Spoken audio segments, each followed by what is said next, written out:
Preparing live stream. Yeah, the annoying thing with Zoom, you have to be on. You have to be on what's it called, desktop, right? To do Facebook.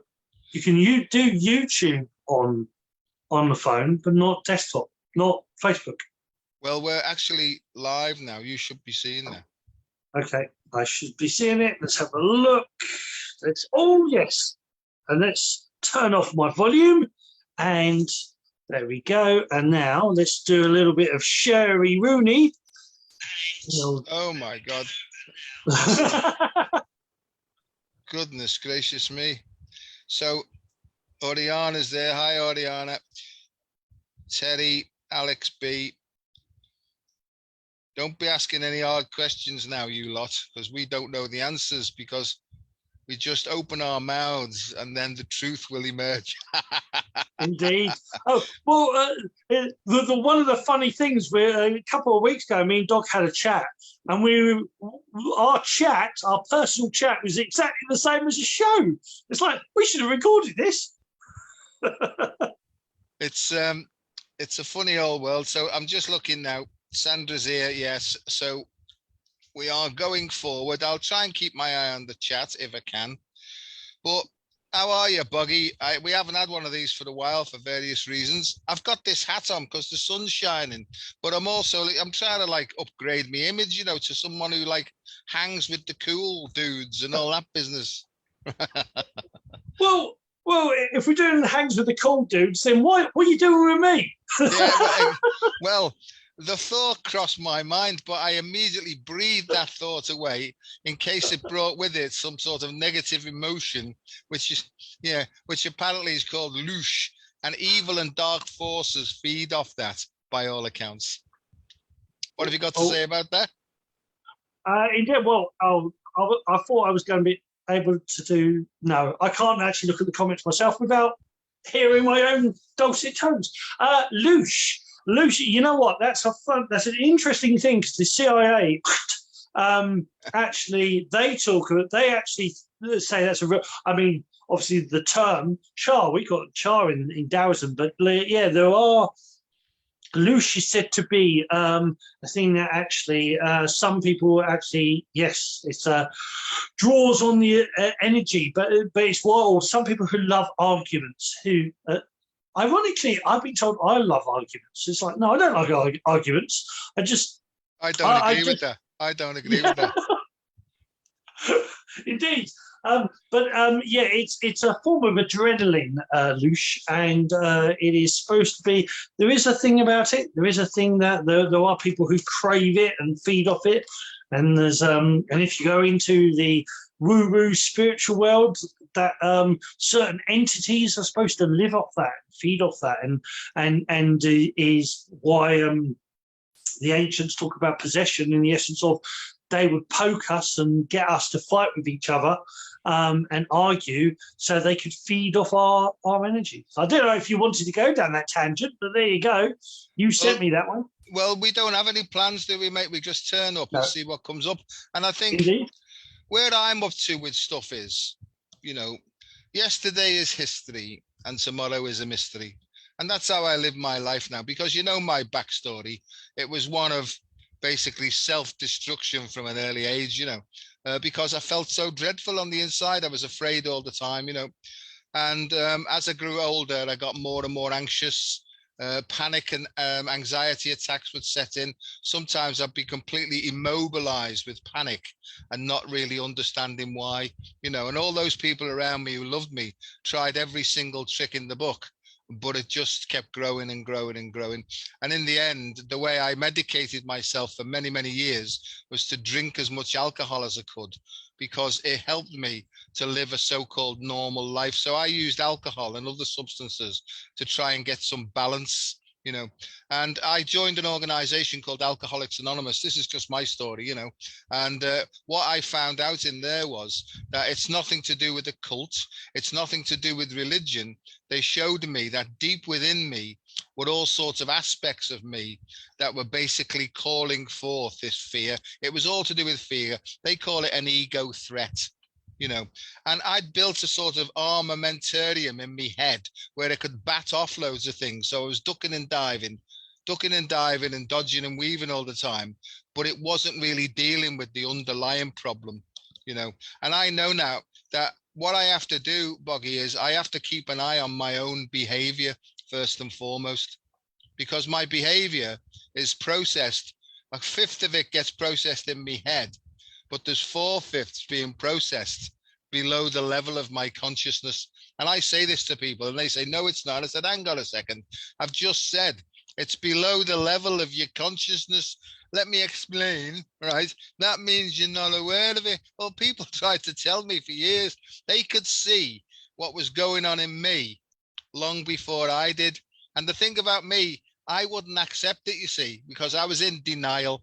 And the thing about denial is you hide away from the truth when you're in denial, but you don't even know you're doing it. And Boggy, it nearly took me to my deathbed, you know. And where I'm up to, I will get to the end of this, because if I let a little light in, you'll be in there and I'll never have an opportunity to speak again. So I'm just going to keep going.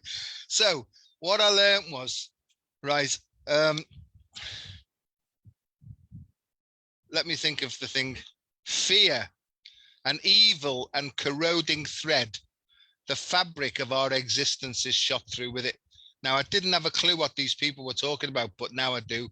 That it's almost fear is, and I'll talk about me, it was almost imprinted deep down in my DNA, you know, and not until I got so ill, right, did I have the opportunity to turn my head the other way around and look inwards and start to look at the areas of life where I was afraid.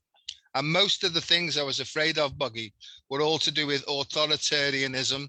You know, I was told, you know, be respectful of old people, be respectful of authority, be respectful of this. And it was very much a sort of doff cap and the kowtow mentality, you know. And I'm not blaming anybody for that. But as I saw it more and more, I could see that most of my behavior was fear conditioned and very reactive. It's not like that now, because I've learned to go backwards. I will make the point where I started off with, that yesterday is history and tomorrow is a mystery. I'm not bothered about now. My past seems to be being wiped away from me now.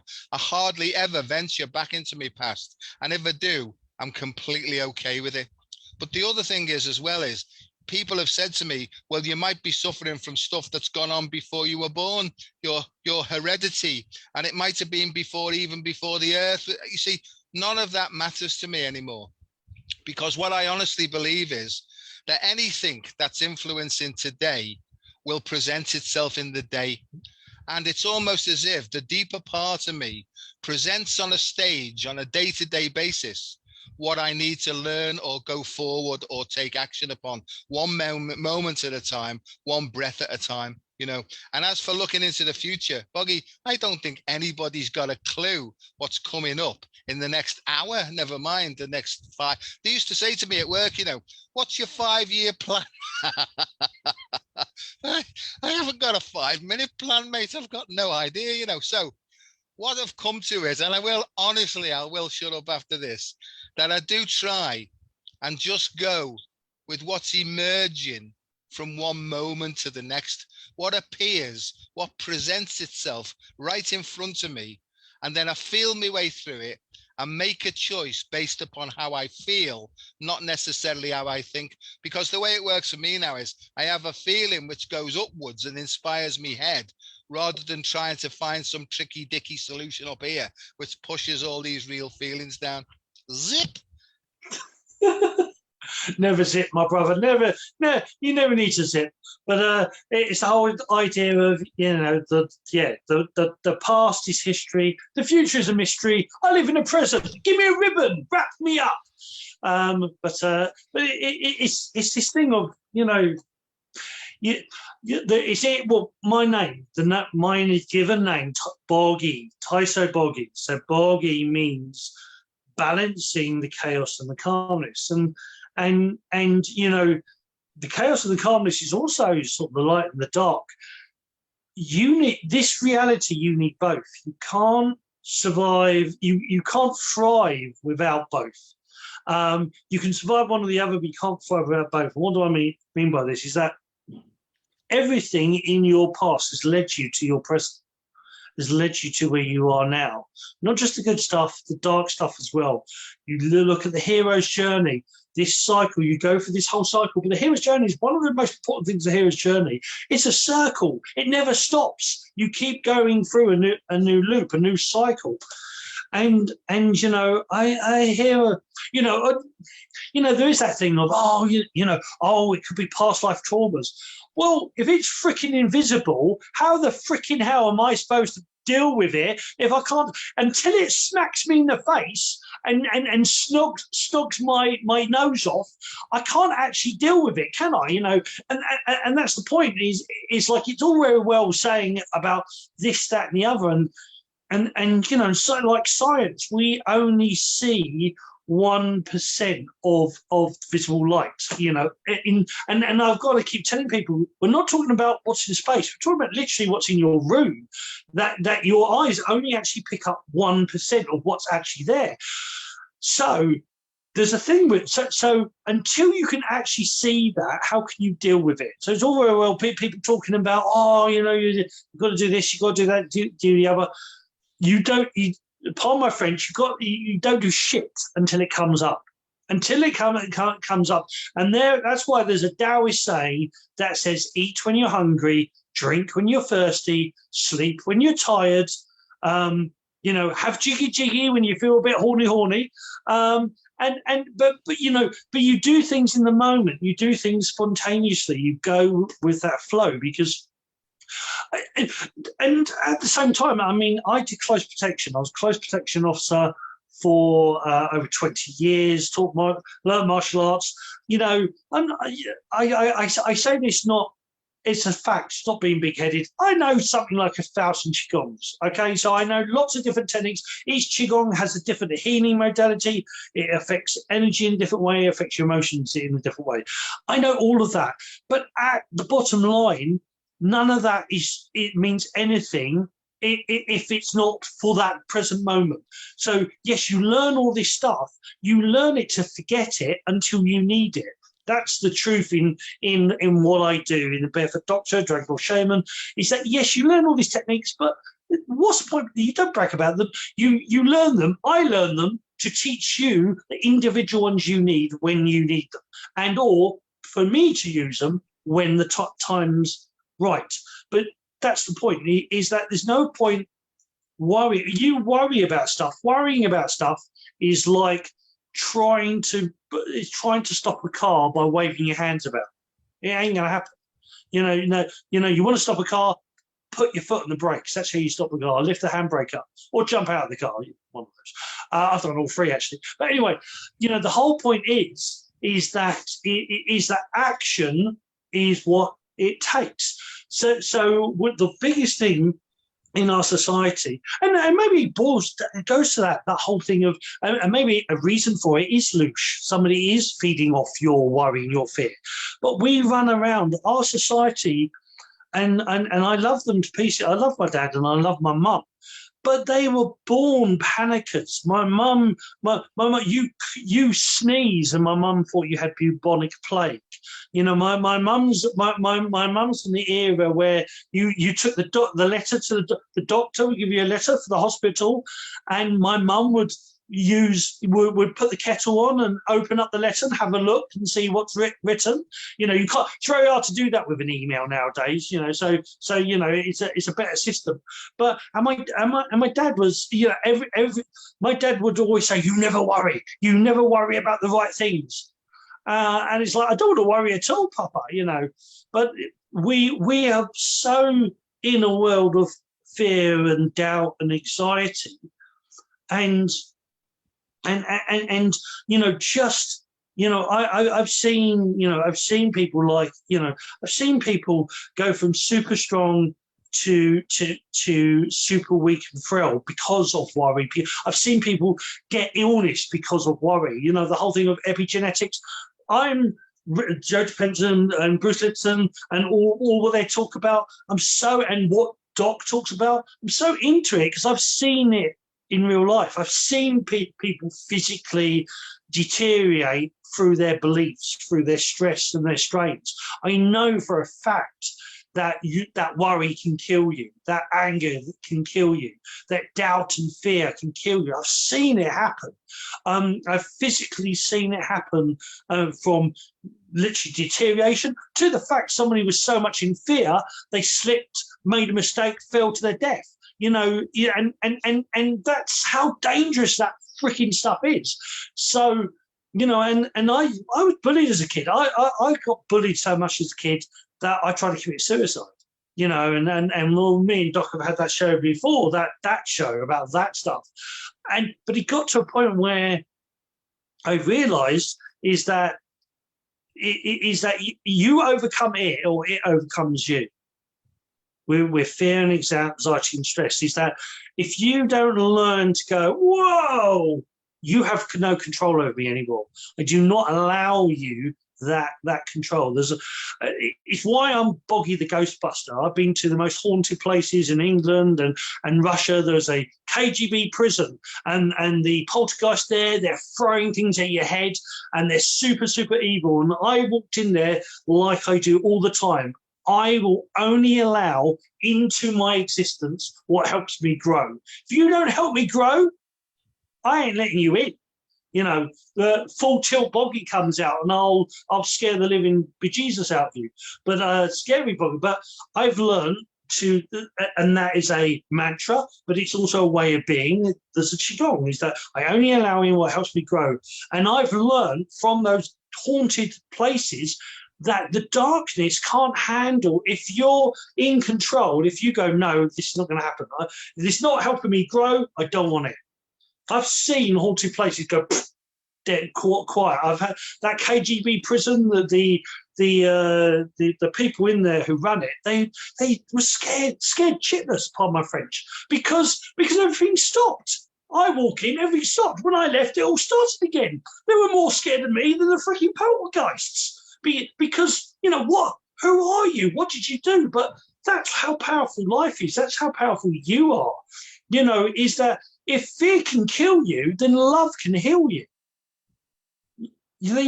Please, I'll say that one more time. If fear can kill you, love can heal you. That's how powerful we are. Over to you, Doc. God, you don't half go on. We've nearly got no time left now. Now, I agree with you. And I'm going to sort of say things differently, but we mean the same thing. Where you say things go round and round in circles, I don't see it like that. I see it as a spiral myself. Because I think things going round in circles is revolutionary. And I think in revolution, you come back to the same starting point, in my view. And I know it's only words, but what I'm saying is evolutionary to me, like the unicorn's horn, it's ever, ever, ever, ever going on, And I think that I believe wholeheartedly in something called the soul. Now, I'm not a religious person. I've dumped all my religious beliefs. Right. And I feel that there's a deep, deep indwelling part of us, right, that if you surrender and let go and sink deep enough, it almost like starts to guide you through all the difficulties in life.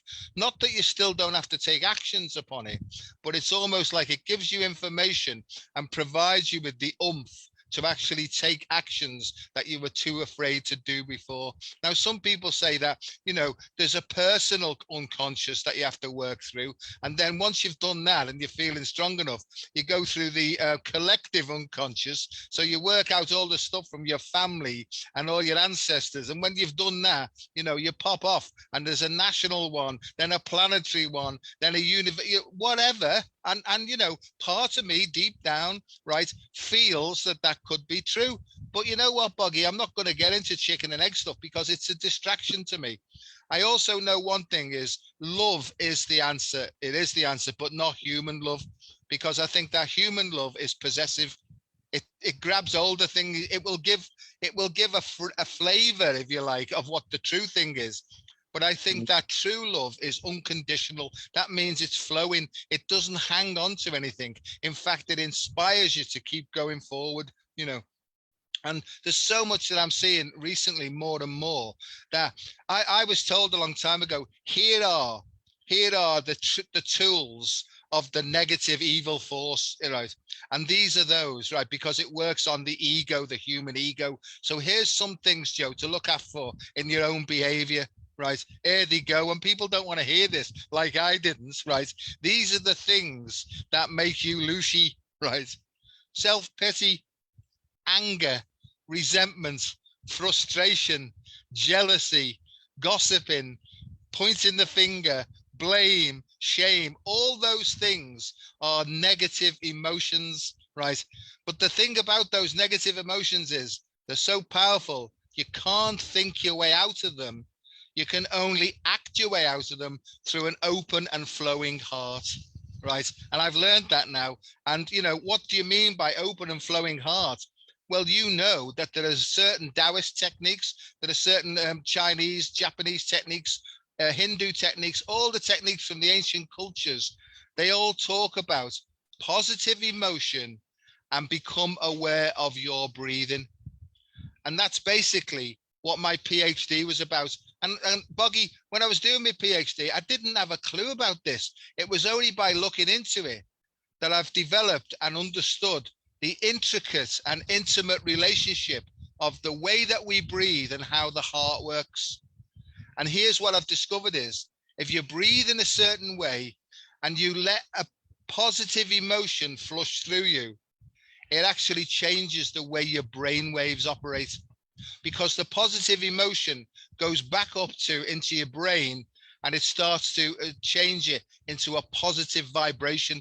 So this is really about creating good vibrations in your head with an open and a flowing heart. Over to you, old chap. I'll think of some more things to say in a moment. I can't hear you. I turned my mic off. Yeah, I was trying to look at the messages, but I can't do that, and then I hear us twice. But anyway, so yeah, you know, the whole thing of the heart, it goes back to one of the most, like you say, there's lots of Taoist, Buddhist, ancient techniques with the heart and breathing, and one I go by, like, you know, it's a little bit, you know, when people talk about all your higher selves and your angels and your guides and you know, my guides is this and my guide is a unicorn, and my guide's a banana, my guide's a turnip, my guide's this. Really, if I'm honest, my guide's this. And there's an old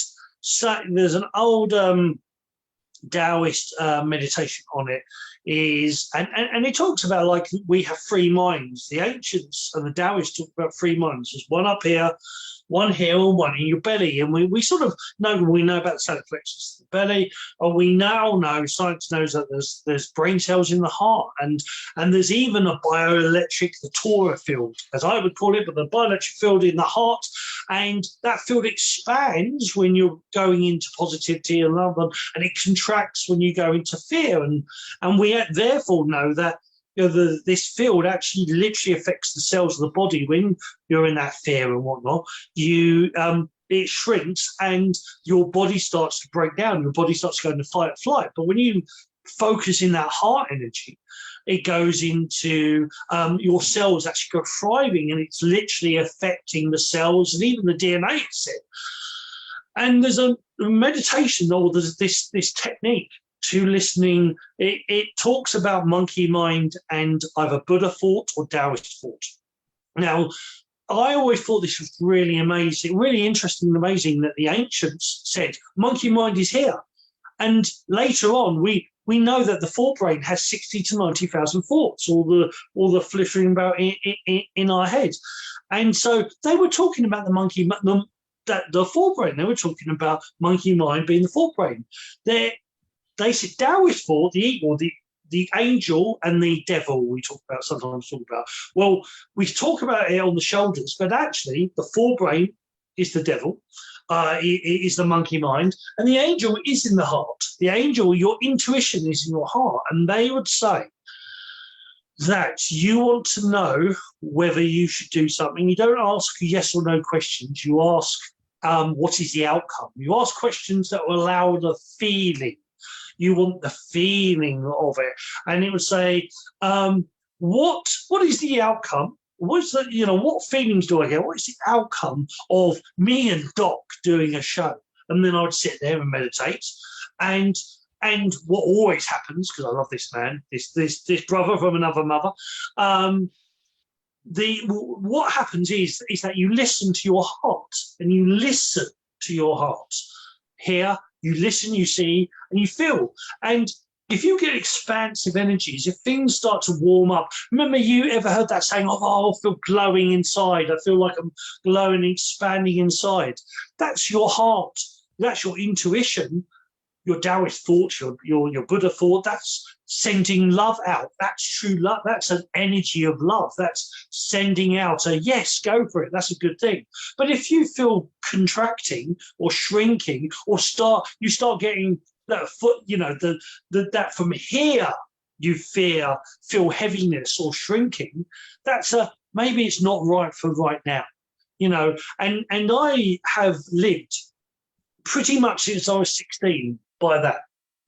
Now I go, I listen to I feel, and if it expands, I go for it. And if it shrinks, I don't go. Sometimes I've ignored it, and it's an interesting thing when you don't ignore, because it's one of those things of, you ignored your intuition. And sometimes you have to litmus paper. Sometimes you have to know what happens if I throw this can of petrol in the house and set a match. Well, until you do it once, you're going to bloody blow your house down. You'll never do it again. And it was one of the Taoist tricks that, if I say no and hit you on the head once, every time I say no, you could get hit on the head.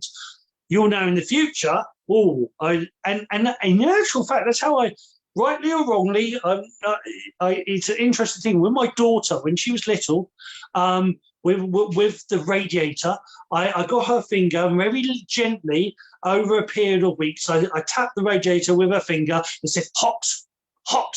And so it was put in the memory inside her head that the word hot and heat is the same thing. Because when you tell a child the cooker is hot, how are they supposed to know what that means? Unless you actually shown them what heat is, how would they know? And that's how I learned in Taoism, is that you have to make a couple of fuck ups, pardon my French, to know what it's like and go, actually, I should have actually listened to my intuition. It did tell me, and it's like, thank you. So when people say to me, but Boggy, I told you what to do. And I said, yes, I asked you for advice. I didn't ask for a command. And at the end of the day, you have to listen, in life, you have to make choices, and you have to live by those choices, rightly and wrongly. But the idea of that's how I can make decisions so quickly. So when I listen to my heart, it will tell me in a nanosecond. It will feel heavy, or it will feel light and expansive. And I don't have to have 15 cups of tea and look at the tea leaves or read my tarot cards on certain things. I can just listen to my heart. Just listen to your heart. Over to you, Doc. I agree, mate. I agree. And intuition, like everything else, in my experience, because everything I say is based upon my experience, and I share what's worked for me and what hasn't worked for me, and different people might have different techniques to reach the same goals, or, and that's because we're all unique, aren't we? This is the whole thing is. And this is why general schemes, in my opinion, don't work for everybody, because we're individuals. And if we do need healing, then the healing must be individual as well. And in the end, I found out that I thought I knew myself best, and I didn't have a clue about myself, but now I do. Now I do, because I've spent over 30 years sort of keeping an eye, if you like, on my feelings first. You know that I have this expression, it's the F off approach to health and happiness. And the F off stands for not being rude, but it's there just for a bit of fun, right? Not in universities, by the way, because I couldn't say that because I'd be sacked immediately. But F off stands for focus on feelings first. Because our feelings, whether we like it or not, are much more powerful than this 1/5 of conscious processing that's going on here. So if I say to myself, right, on the 2nd of January for the next month, I'm not going to have any chocolate, and on the 10th of January I end up eating chocolate, that's because the influence below the level of my consciousness is driving the thinking, you see. And not until people understand that. I mean, I work, as you know, in the field of health and medicine, especially with regard to type 2 diabetes, and I have patients coming to see me who look me in the eyes and they say, doctor, I swear to you, I'm going to change my diet and I'm going to exercise and all that. And they mean it, Buggy. They mean it, right? And I know that they mean it, but they don't understand. So they're ready, they're willing, but they're unable, because they don't understand that these fear conditioned responses, it's that's driving the behavior. And they're more surprised than anybody else because they really, really mean it. That's why long-term behavior change is virtually impossible if it's linked to some sort of pattern matching fear reaction.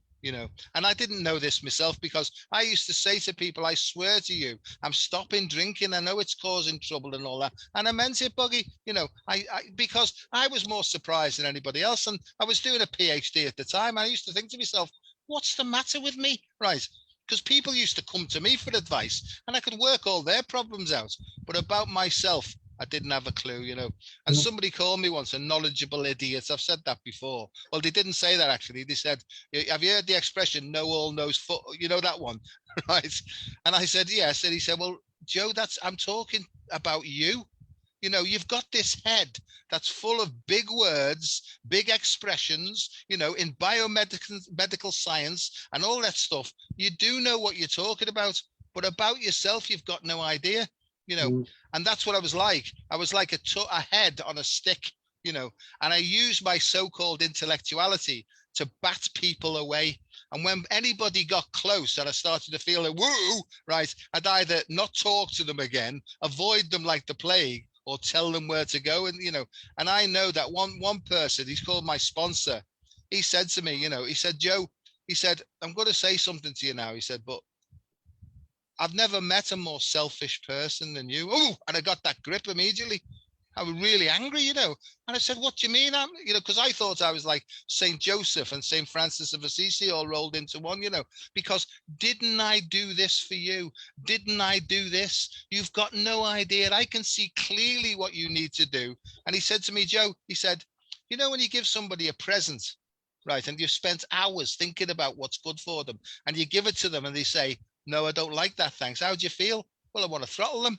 He said, that's because, Joe, your giving is all about what you receive. And you know what, Buggy? Once I started to see that, I started to realize that all my life I'd been trying to please other people so that I felt good. Do you know what I mean? And that was a real big learning thing for me. It broke my heart, actually, which is what I needed. And I think that's what people need now. I think we're going through a planetary sort of crucifixion where people, whether they like it or not, are being forced to see their behavior, And this is not a moral. I'm not going about morality here. I'm just talking about spiritual or energy principles, really, because I honestly believe this. What you give out, you get back, right? Yeah. I can see it as clear as anything. And if you're doing it from the head, even though you think you're being kind and considerate, if it's a head trip, it's still selfish and self-centered, Yeah.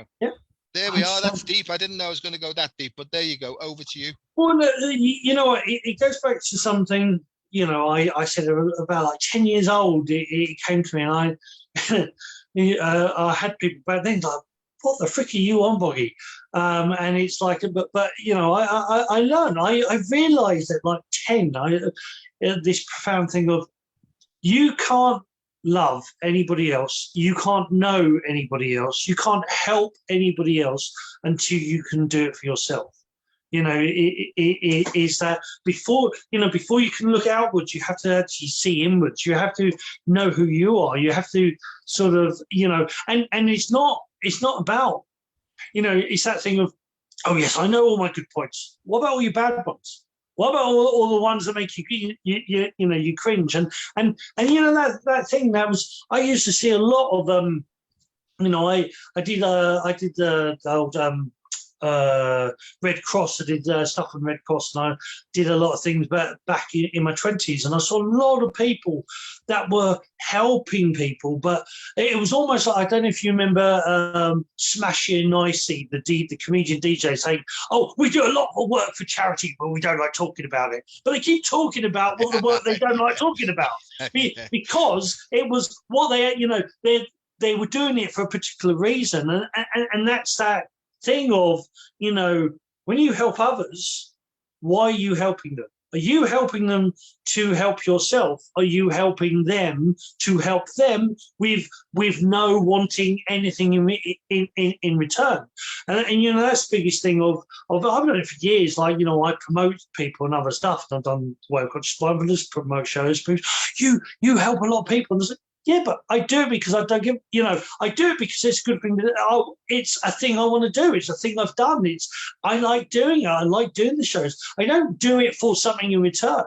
If something in return happens, that's cool. But it's not why I do them. And I learned that in like with healers, there's a lot of people who help people out there who want something in return. Oh, I've helped a lot of people. I'm awesome. I've done all of this, and it's like no, that's not how it works. It's not, and you can't help. For me, as a barefoot doctor and a drug dog shaman, the one of the two big things in there, I don't heal anybody. I don't heal fucking anybody. I give you the techniques, and you do it yourself. Even when it comes to the energy stuff like the Reiki, I can, and there's a little interesting thing. I can blast energy, but if you don't accept it, it will do shit. Pardon my French, but it will just be wind in the air or like a bad smell. But this is where a lot of people say, oh, you must have permission to. No, you don't need a permission. You can put things out there. It's up to them whether they take it or not. So when people say, oh, you must have permission to do this or do that, I don't believe that at all. I think that I can say a load of stuff. If you don't think it's funny, you won't freaking laugh. It's pretty simple. So it doesn't matter.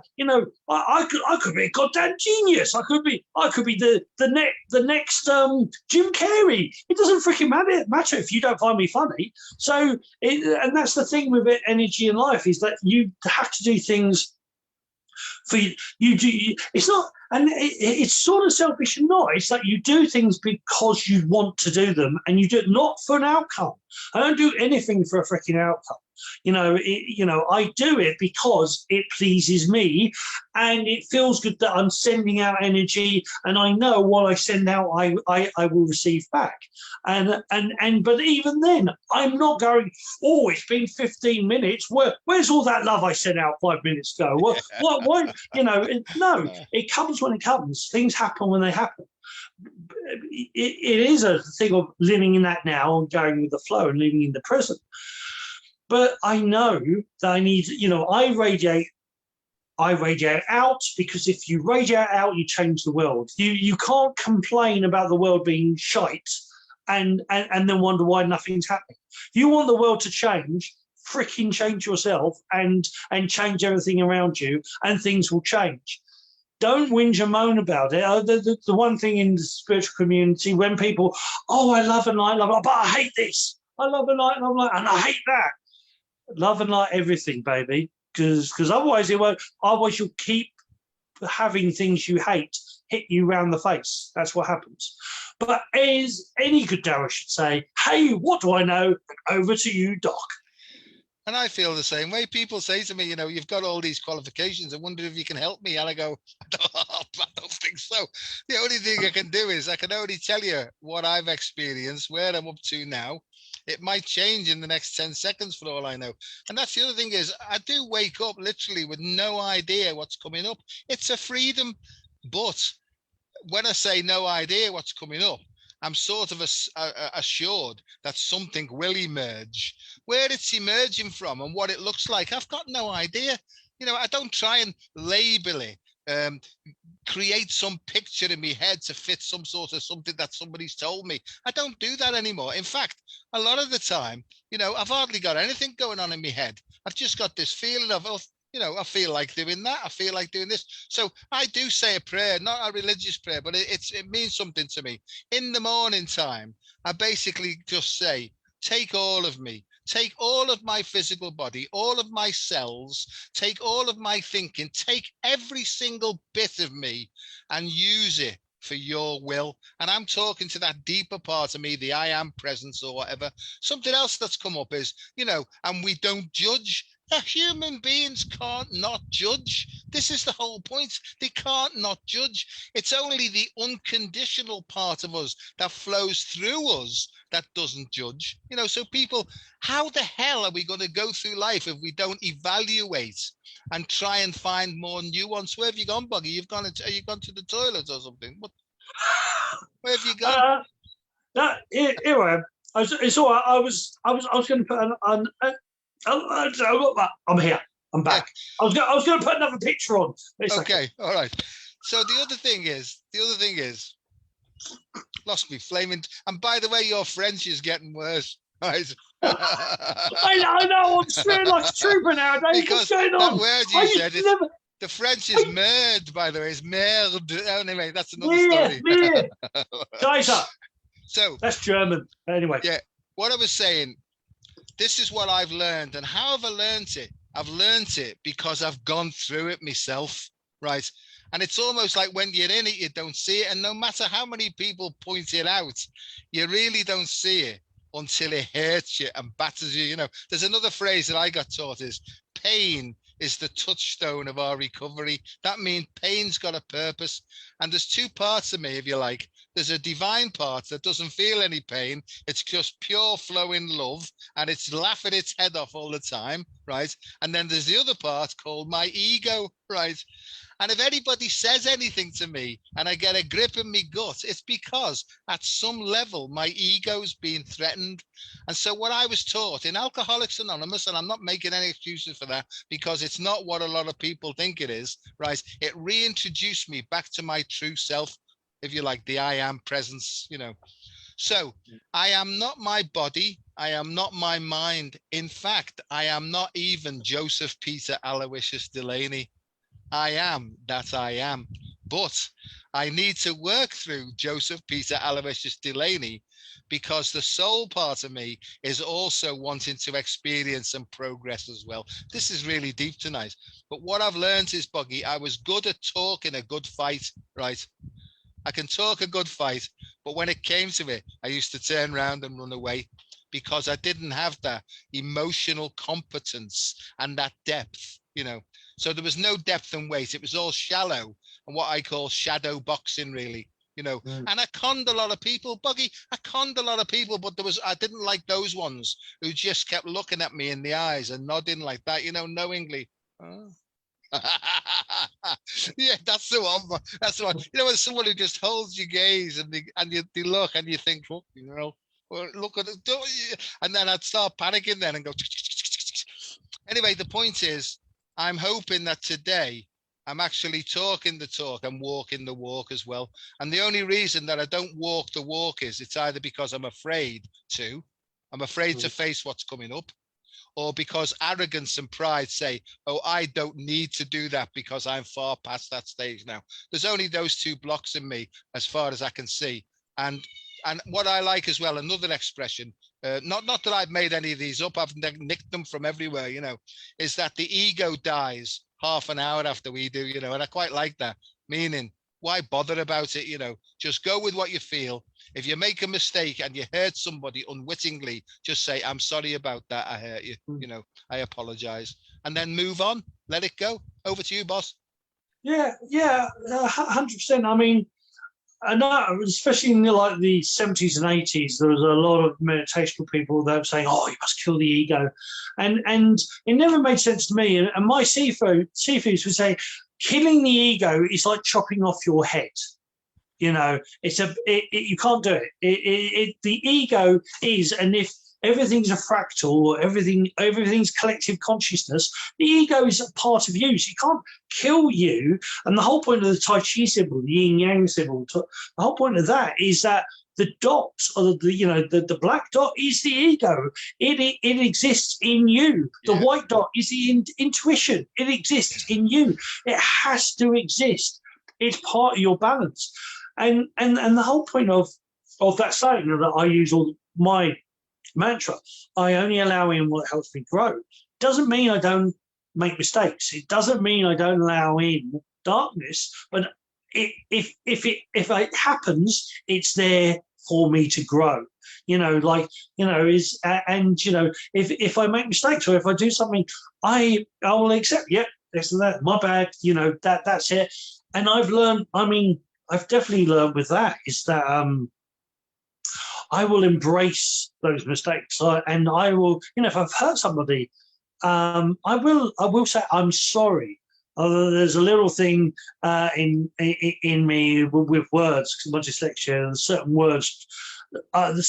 certain words I pick up on, and apologize. Apologize in Japanese is a very official word. You apologize, you don't actually mean it, but you're apologizing officially. So I never apologize. If I'm going to say I'm sorry, I say I'm sorry.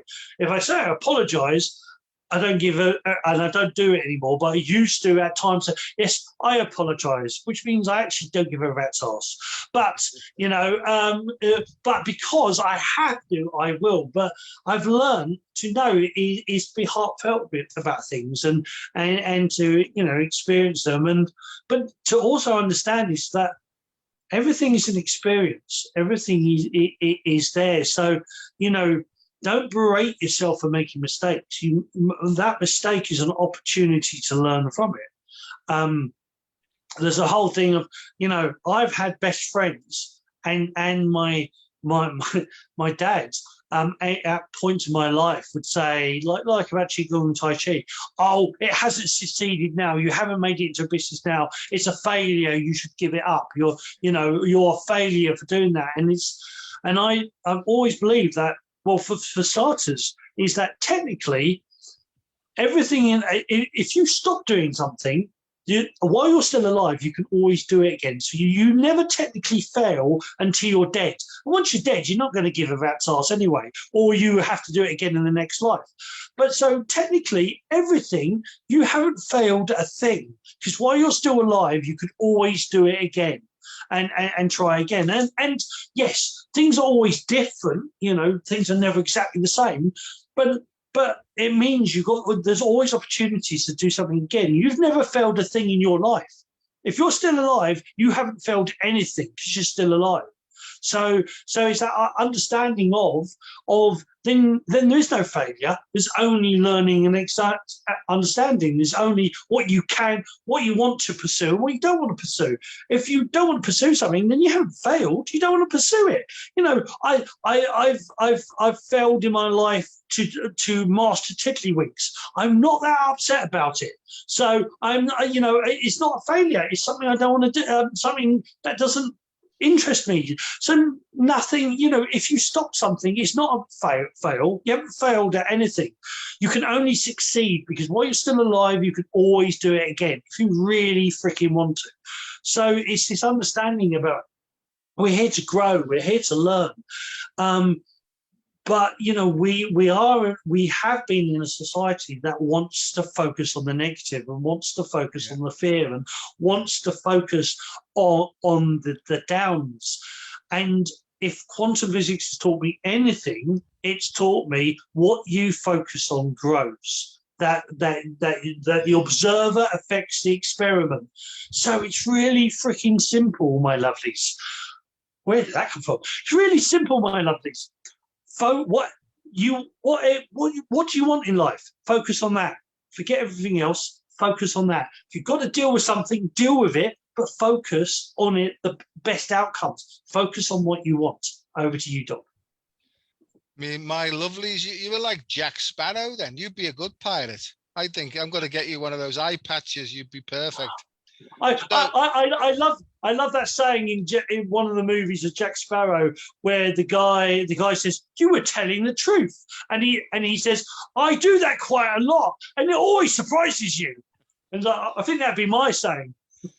Well, the truth will set you free, but it might piss you off before it sets you free, because the sword of truth got two sides, hasn't it? It's gone one that chops the branches off that aren't working anymore, and I think that's expunging old belief systems. And I think also, and I don't know why I'm saying this, but I'm going to say it anyway, writing over old scripts, right? It lessens the space, it lessens the free flow space. So really, I think you've got to get behind them and kick them out, basically, to make more space, more mind space. The other thing we haven't talked a lot about epigenetics, but I see that epigenetics is a growing and flourishing field. But I also feel that a lot of the scientists that I talk to don't really understand what it's about.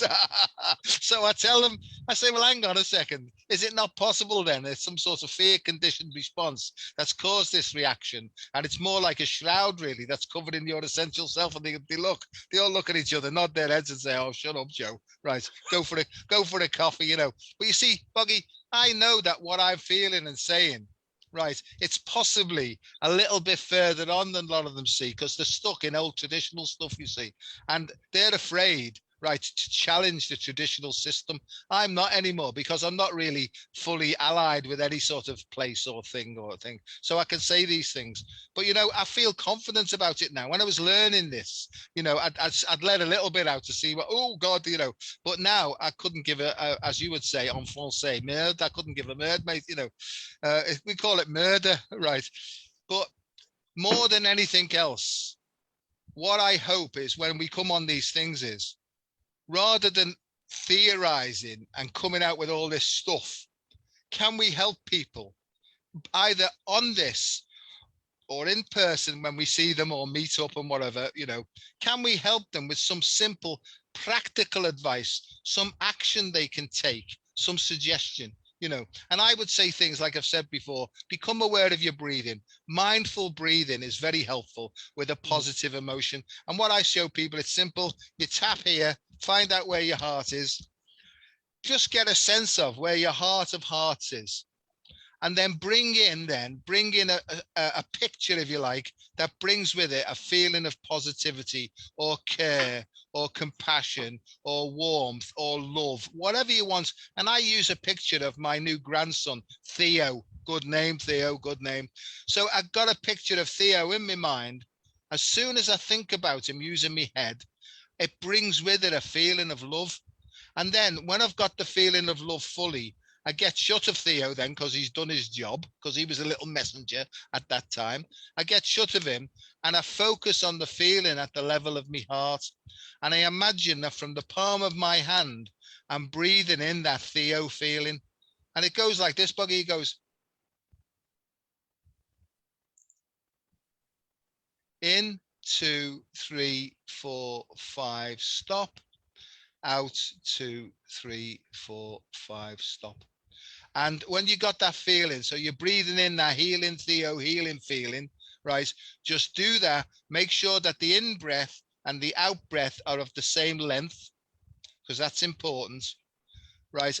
And practice that 3 10-minute sessions a day for the next 90 days. And people say to me, because I do this a lot all over the place, they say to me, I haven't got time for that. And I say, well, that's okay. If things get better, carry on doing what you're doing. But if things get worse, just remember, breathe in. Anyway, this is what was told me. I'm only passing on the same thing, because it's that feeling that almost opens up the heart. And then all that stuff starts to emerge then and starts to change the way our brain waves or our neural patterns or on whatever, all that biochemistry and neurochemistry and neurobiology starts to work in harmony with one another. And that's what I suggest to people. Other things that I would suggest are connective tissue massage, aromatherapy massage, brisk exercise, but focusing on breathing, swimming in cold water. I know if you've got any chronic health problems or particular health problems, chat these things through first with your health professional. That's important, because I honestly believe that medicine and non-medical interventions need to work together. Like you would say in Taoism, it's about balance. Medicine's got some fantastic things going for it, right? But it's got stuff that, if not used for the right thing at the right time, that can have deleterious consequences too. Right, I'm not going down there, by the way, because we've had a nice chat so far. But all I'm trying to say is Tai Chi, in, 2, 3, 4, 5, out, 2, 3. And I know about Tai Chi because I've practiced Yang and Chen style Tai Chi for a long time. That Tai Chi, it's not what it seems. It just looks like a whole load of nutters moving around in the park. But what I found out about it is it's about balance, it's about breathing, it's about emotion, and it's really about depth and moving. It's like a moving meditation. So Tai Chi, Qigong, thousands of Qigongs for different parts of the body, different particular mental states and stuff like that. So all I'm saying is I'm just making suggestions to people. And what was said to me, Buggy, was, I was nodding my head when this person was making these suggestions to me. And he said to me, Joe, when you tried these things, how did it work for you? And I said, I know it won't work. He said, no. When you tried them, right, what was the impact? I said, I've never tried them. He went, well, don't knock it till you've tried it. And I thought, fair comment, and then my mind started to open, my heart started to open, and my world started to change, Buggy. And that's all I'm trying to do, is pass on my experience, my strength and hope that what's worked for me, or maybe a slight variation, but depending on the uniqueness of the individual, that they'll find something that works for them.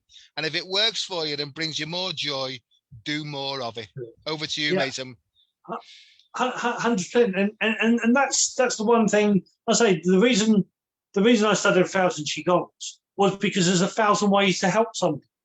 So there's at least 1,000 different people who so therefore I can help at least 1,000 different people with 1,000 different Qigongs.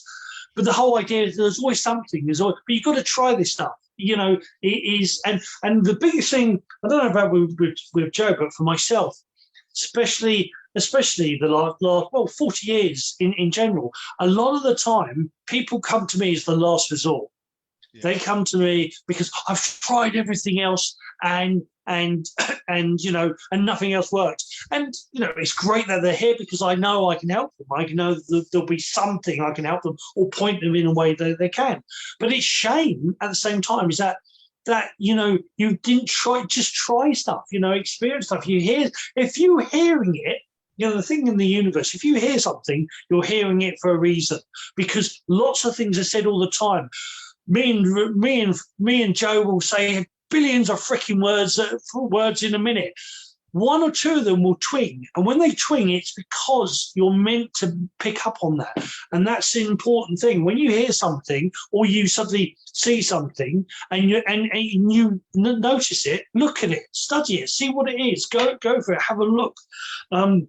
Wim Hof, Wim Hof is actually showing something that's been around for over 2,000 years, the cold water therapy, because you can even just have a cold shower and just look it up. There's lots of benefits, but as Doc said, go check to your professional as well. And one thing I would say, Doc's breathing technique is a powerful thing, and just know this, that the way you breathe affects the way you feel and the way you think and the way you move. So if you're breathing shallow, fast and erratic, your thoughts, your feelings, your actions are going to be shallow, fast and erratic. If you're breathing smoothly and quietly and effortlessly, your thoughts, your actions, your feelings will be the same. So the next time you're upset, the next time you're in stress or tension or worry, or just every now and again, stop. How you feeling? How you breathing? How you moving? Ponder on that one. Boggy, that's brought us to the end of this session. Thank you. I love you, mate. I love you too. I haven't seen you in person for a while, but I think that might be changing in the future. Well, yes, there are things that are happening very soon. All right, okay. Well, we'll find out more about those in the future, with a bit of luck, and hopefully you and I can get together in person and maybe do some things together. That would be lovely. So, so see you next month, and chat before possibly. And thanks very much, everybody, for tuning in. And may the force remain with you forever and ever. In nomine Patris. Oh, look, there's it, the old habit. Bless you all. Toodaloo. Bye-bye. Bye-bye.